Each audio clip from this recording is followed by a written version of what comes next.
श्री राम कथा में आप सभी का स्वागत है। आज हम कथा में सुनाने जा रहे हैं, जो काम भगवान स्वयं नहीं कर सकते वो काम उनके भक्तगण करते हैं। अपने भक्तगणों को माध्यम बना लेते हैं भगवान। ऐसी है ईश्वर की लीला। आज हम कथा में सारा हाल बताएंगे। गुरुजनों की शक्ति, संत जनों की शक्ति में क्या बल होता है। भगवान श्री राम, लक्ष्मण, भरत, शत्रुघ्न सबके विवाह हो चुके हैं, सबके सुविवाह संपन्न हो चुके हैं और जनकपुर से बारात भी विदा होकर के अवधपुर में आ गई है। अयोध्या में बहुत ही खुशियों का माहौल है। पूरे नगर में बहुत चहल पहल है। पूरा नगर बहुत ही उत्साहित है और राजमहल में तो खुशियों की बहार छाई हुई है। हम आज ये भी बताएंगे कि जब गुरुवर विश्वामित्र जी महाराज दशरथ जी को धनुष टूटने के बाद में जब बारात लेकर के महाराज दशरथ जी जनकपुर गए थे, उसी समय राम और लक्ष्मण को उन्हें सौंप रहे थे। तब गुरुवर वशिष्ठ जी ने क्यों नहीं उन्हें लेने दिया, क्यों नहीं स्वीकार करने दिया, क्यों कहा कि महाराज भगवान, जहाँ से आपने लिया था राम और लक्ष्मण को, वही राज्यसभा में वापस कर देना सूद और ब्याज के साथ। क्यों कहा था उसका भी अर्थ अपने आप निकल आएगा। साथियों सुनिए कथा प्रसंग में। अब हम विस्तार पूर्वक कथा सुनाएंगे। श्री गुरुजन को मेरा प्रणाम, चरणों में शीश झुकाता हूँ।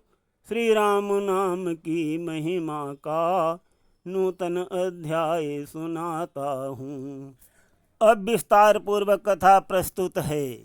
श्री विश्वामित्र जी के संरक्षण में श्री राम, लक्ष्मण, भरत, शत्रुघ्न सबका सुविवाह संपन्न हो गया। बारात जब अवधपुर वापस लौट आई, संपूर्ण नगर में अपार खुशियाँ छाई हुई हैं। प्रजा बहुत उत्साहित है। प्रतिदिन नई नई खुशियों की बहार आ रही है। ये देख करके देवगण चिंता कर रहे हैं, चिंतित हो रहे हैं, विचार कर रहे हैं। कहीं राम और शक्ति स्वरूपा सीता माता पूर्ववासियों के प्यार और मोह में फंसकर हमारे कष्टों को न भूल जाएं। अगर ऐसा होगा तो कौन बचाएगा रावण के त्रास से हमें? क्या होगा हम लोगों का? सभी देवगुण बहुत व्याकुल हैं, बहुत व्याकुल हैं। यहाँ पर हम ये भी बता दें कि जब श्री विश्वामित्र जी ने धनुष टूटने के बाद महाराज दशरथ जी जब अवधपुर से बारात लेकर के जनकपुर पहुँचे थे, उसी समय श्री राम और लक्ष्मण को दशरथ जी के हवाले कर दिया था। किंतु गुरुवर वशिष्ठ जी ने उनकी बात काट दी थी और क्या कहा था कि हे भगवान, पुत्रों की वापसी वहीं होगी जहाँ से आपने लिया था। ये क्यों कहा था? क्यों कहा था वशिष्ठ जी ने? वशिष्ठ जी जो हैं वो विधि के विधान के ज्ञाता हैं, उनको सब कुछ मालूम है। वशिष्ठ जी सब कुछ जानते थे, सब कुछ पता था उनको। वो जानते थे कि श्री राम और शक्ति स्वरूपा सीता का अवतार संसार के कष्ट दूर करने के लिए ही हुआ है। उन्हें डर सता रहा था कि कहीं मायापति अपनी कोई माया दिखाकर शक्ति स्वरूपा सीता को साथ लेकर के सीधे लंकागढ़ की ओर असुरों का विनाश करने के लिए प्रस्थान न कर दें और अवधपुर को न जाएं। यही डर था वशिष्ठ जी को। वो सोच रहे थे अगर गुरुवर विश्वामित्र जी के अनुशासन में रहेंगे तो कोई भी माया व्याप्त नहीं होगी, कोई भी माया व्याप्त नहीं होगी। संत, सन्यासी और ऋषि के सामने कोई भी माया नहीं चलती है। नारायण की भी माया नहीं चलती है अपने संतों और भक्तों के सामने। साथियों इसीलिए गुरु वशिष्ठ जी ने विश्वामित्र जी से कहा था कि हे भगवान, राजकुमारों को आपने राज्यसभा से लिया है, वहीं सौंप देना। वशिष्ठ जी जानते थे विश्वामित्र की ताकत और बल को, क्षमता को अच्छी तरीके से जानते थे कि विश्वामित्र जी सब समर्थ हैं, हर कार्य में सक्षम हैं और उन्होंने ही ये शुभ कार्य करा भी दिया। साथियों, भोलेनाथ जी का धनुष कोई मामूली बात नहीं थी। ऐसी शर्त थी जो कि पूरा होना असंभव था। सभी को डर था, किसकी हिम्मत थी जो आज्ञा दे करके धनुष को तोड़वा सकता था।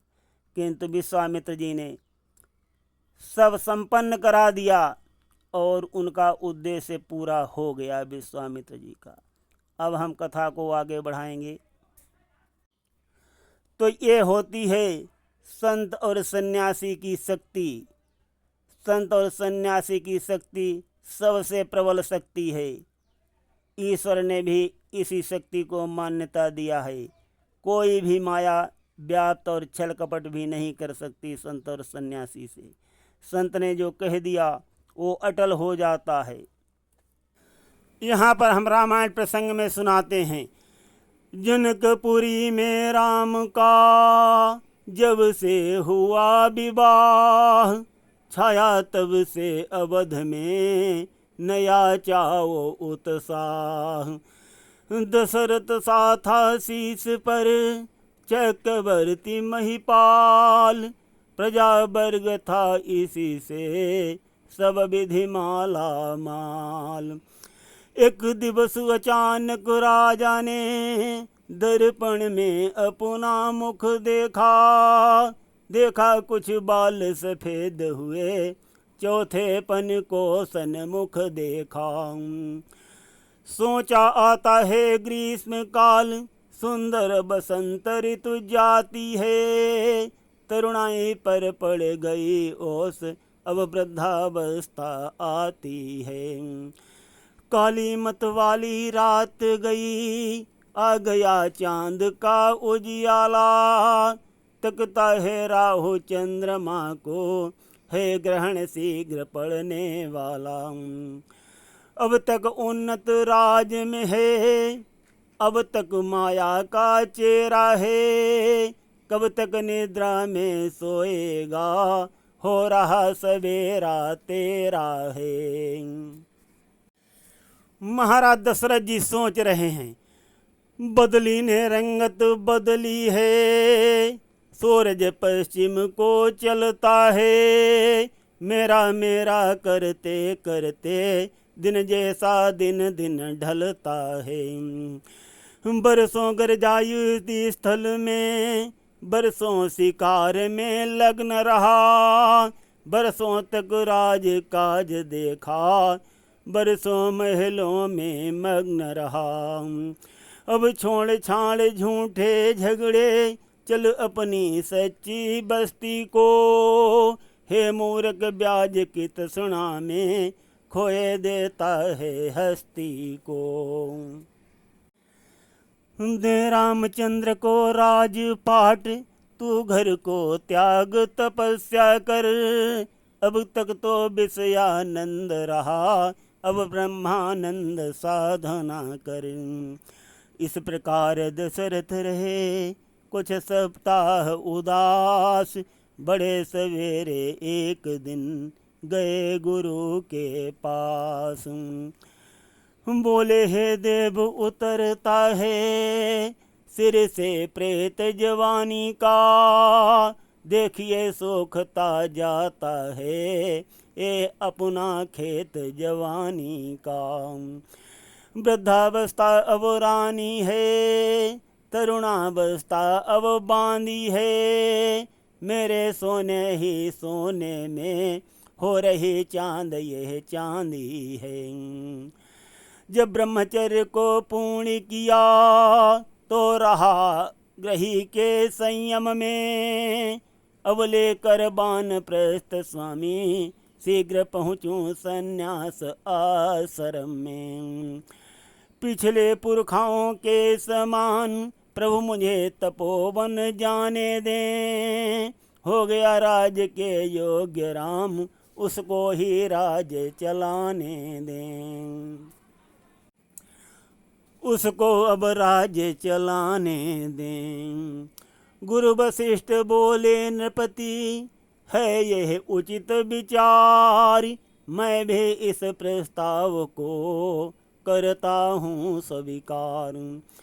पुत्रों पर डालें राज भारी, राजाओं का है धर्म यही। चौथापन परमात्मा को दें, है गृहस्थियों का कर्म यही। अवधेश आपकी यह बातें मन के संयम पर निर्भर हैं। तब करूं तपोवन में जाकर, बस यही आप गलती पर हैं। घर ही में कर एकांत वास, आराधन ब्रह्म तत्व का हो। चिंताओं का हो बहिष्कार, आवाहन आत्म स्वतत्व का हो। श्री रामचंद्र युवराज बने, यही विचार अब सुंदर है। छोड़े समस्त चिंता मन की, चिंता मन जब अपने घर है। गुरु ने जब सलाह दी, राम बने युवराज। तब दशरथ ने एक दिन, जोड़ा प्रजा समाज। उचित और गति श्रेष्ठ है, बोले सभी पुकार। इस प्रकार सबको हुआ, ये विचार स्वीकार। जब यह निश्चित हो चुका, तब उमड़ा एहलाद। गूंजा सारे राज में, राज तिलक संवाद। घर घर में पूरे गए चौक, बहुरंग पताका फहराई। द्वारे द्वारे पर कलश सजे, बंधन बारे भी लहराई। चंदन फूलों के अर्क इत्र, राहों पर छिड़के जाते थे। गलियों गलियों में स्वर्णांबर पाटंबर शोभा पाते थे। पुखराओं और मोतियों के थे दूर दूर पर द्वार बने। पीतांबर पर मरकत मणि ने, सुस्वागत जय जयकार बने। तुरही बज रही ड्योढ़ियों पर, सब जगह मंगलाचार हुआ। चिरजीवी हों श्री रामचंद्र, घर घर ये जय जयकार हुआ। दशरथ थे नृपति चक्रवर्ती, फिर अवधपुरी सी राजधानी। जिस जगह सिंह बकरी दोनों, पीते थे एक घाट पानी।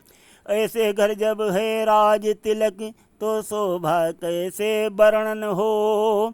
दीपक से रवि की आभा का, कहिए किस भांति प्रदर्शन हो। तो साथियों, इस प्रकार से महाराज दशरथ जी ने गुरु वशिष्ठ जी से विचार विमर्श किया कि हे गुरुवर, अब तो मेरे चौथापन आ गया है और मेरे सभी पूर्वजों ने चौथेपन अपने पुत्रों को राज काज सौंप करके संन्यास लिया था। क्या अब मुझे वो नहीं करना चाहिए? क्या मुझे नहीं अब सन्यासी होना चाहिए? राजकाज अब राम चलाने वाला हो गया है, तो मैं राम को राजा बना करके और अब राम ही राज्य चलाएं, ये उचित होगा कि नहीं होगा? गुरुवर वशिष्ठ जी हाँ में हाँ मिलाते हैं, कहते हैं राजन, आपका विचार अति उत्तम है, किंतु आप तपोवन जाने के लिए जो कह रहे हैं, आप घर में भी साधना कर सकते हो, एकांतवास कर सकते हो, मोह माया को त्याग करके। गुरुवर वशिष्ठ जी श्री दशरथ जी को भली भांति समझाते हैं कि हाँ, आप राम को युवराज बना सकते हो, राम अच्छी तरीके से राज्य को संभाल लेंगे। और यहाँ पूर्ववासी गण लोग भगवान प्रभु श्री राम की जय जयकार कर रहे हैं, उनके गुणगान कर रहे हैं।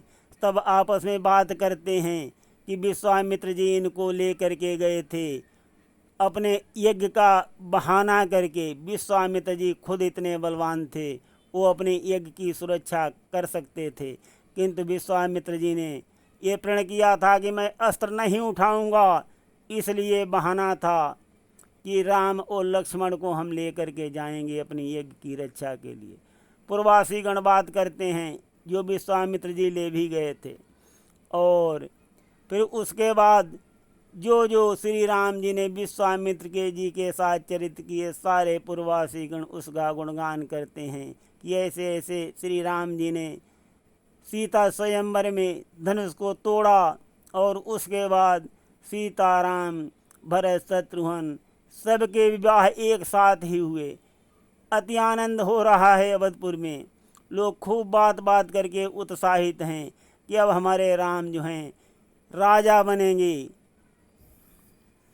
गुरुवर विश्वामित्र जी की भी बहुत पूर्ववासी गण तारीफ करते हैं और विश्वामित्र जी राम लक्ष्मण को ब्याज सहित महाराज दशरथ जी को भरी सभा में सौंप करके तपस्या के लिए चले जाते हैं।